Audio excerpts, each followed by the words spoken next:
रात्रीच्या शिळ्या भातापासून आज मी एक नवीन डिश तयार केलेली आहे. सो मी तुम्हाला त्याची रेसिपी शेअर करते.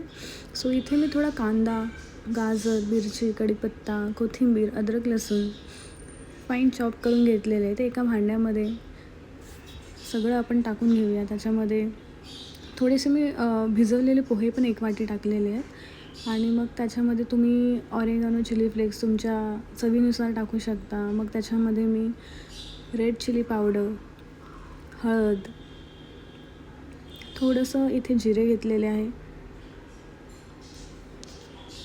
थोडंसं मीठ,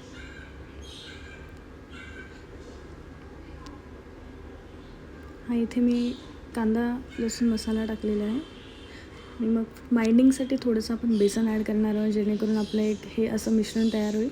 थोडंसं हाताला तेल लावून ह्याचे आपण एकंदरीत पॅटीस जसं तयार करतो तसं आपण तयार करून घेणार आहोत.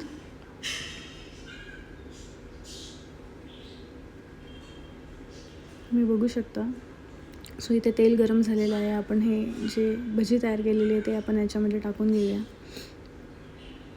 मंद आचेवरती थोडंसं शिजू देऊया ह्याला. मग असे गोल्डन ब्राऊन होईपर्यंत ह्याला तळून घेऊया आणि मग लेफ्ट ओव्हर राईसपासून हा आपला सुंदर स्नॅक्स असा तयार झालेला आहे. तुम्हाला जर ही रेसिपी आवडली असेल तर लाईक, शेअर अँड सबस्क्राईब करा. थँक्यू.